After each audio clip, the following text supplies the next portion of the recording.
কেমন করে বানালাম এই রান্না, চলুন ভিডিওটা পুরো দেখে নেন। নমস্কার, ওয়েলকাম টু মাই চ্যানেল মৌসুমি ঘরে বাইরে চ্যানেলে আপনাদেরকে স্বাগতম জানাই। আমি মৌসুমি চলে এসেছি নতুন একটা রান্নার মেনু নিয়ে। আজকে রান্না করবো নিরামিষ ছানা ভাজার তরকারি। তো জিরে, কাঁচা লঙ্কা, টমেটো, কাজু কিশমিশ আর 2 টুকরো আদা দিয়ে ভালো করে একটা পেস্ট বানিয়ে নেন। এই পেস্টটা কিন্তু আমাদের রান্নার মূল মশলা। তো বন্ধুরা, পেস্ট এদিকে বানানো হয়ে গেছে, এদিকে কড়াইটাও বসিয়ে নিয়েছি। কড়াইটা হিট হয়ে গেলে তাতে রান্নার তেল দিব। আমি কিন্তু সাদা তেল দিয়েছি, আপনারা ইচ্ছা মতো তেল ব্যবহার করতে পারেন।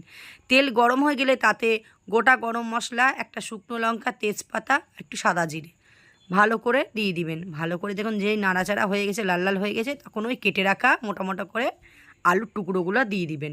আলুগুলো একটু ভালো করে ভেজে নেবেন। এই ভাজার উপর ডিপেন্ড করছে আপনার রান্না কত তাড়াতাড়ি হবে বা কতটা সুন্দর হবে। তো মোটামুটি যখন ভাজা হবে তখন একটু লবণ দিয়ে দিবেন। লবণ দিলে কিন্তু রান্নাটাও তাড়াতাড়ি সেদ্ধ হয়ে যায়, গ্যাসের অপচয়টাও কম হবে। তো বন্ধুরা, আমাদের আলু ভাজা কিন্তু মোটামুটি তৈরি হয়ে গেছে। এরপরে যে বানিয়ে রাখা আমাদের পেস্টটা ছিল, সেই পেস্টটা কিন্তু আমরা দিয়ে দিব।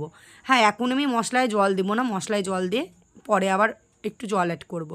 তো এর মধ্যে আমরা দিব হলুদ, লবণ, জিরের গুঁড়ো, কাশ্মীরি লঙ্কার গুঁড়ো। আপনারা ঝালটা নিজেদের ইচ্ছা মতো দিতে পারেন, আমি ঝাল লঙ্কার গুঁড়ো দিইনি। তো সামান্য গুড়, আমি কিন্তু গুড় ব্যবহার করি বেশিরভাগ। বন্ধুরা, তোমরা দেখেছো। ভালো করে কিন্তু এই সময় কষিয়ে নিতে হবে। আর ওই যে বাটি ধোয়া জলটা, সেটা দিয়েও ভালো করে কষিয়ে নিয়ে ঢাকনা দিয়ে দিবে। ঢাকনা দিয়ে দিয়ে কষালে পরে কী দেখবে বন্ধুরা, তাড়াতাড়ি কিন্তু সেদ্ধ হয়ে যাবে আলুটা, আর রান্নাও করতে সময় লাগবে না। তো কষানোটা দেখতে পাচ্ছ কি সুন্দর লাগছে। এদিকে নিরামিষ রান্না হচ্ছে, কিন্তু মনে হচ্ছে যেন চিকেন রান্না হচ্ছে। যাই হোক বন্ধুরা, ভালো করে কষানো হয়ে গেলে ঢাকনা দিয়ে ঢেকে দিবে।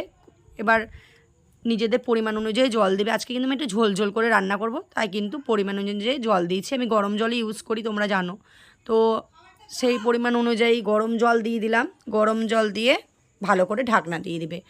আলুগুলো দেখবে সেদ্ধ হয়ে গেছে নাকি, ঢাকনা খুলে সেদ্ধ হয়ে গেলো। যে ভাজা কিনে রাখা আমাদের নিরামিষ ছানা ভাজাটা ছিল, সেটা দিয়ে দিবে।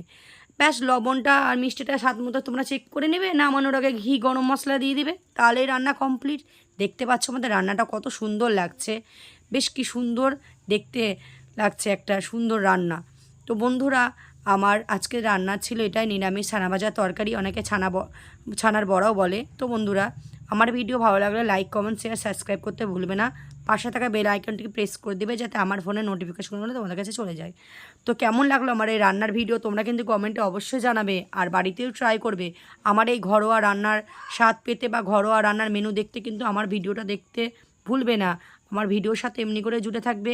আমাদের রান্না আজকে কমপ্লিট। আজকে ছিল রান্নার এই আমার ভিডিও। দেখা হচ্ছে পরের ভিডিওতে। তোমাদেরকে অসংখ্য ধন্যবাদ আমার ভিডিও দেখার জন্য। থ্যাংক ইউ সো মাচ বন্ধুরা।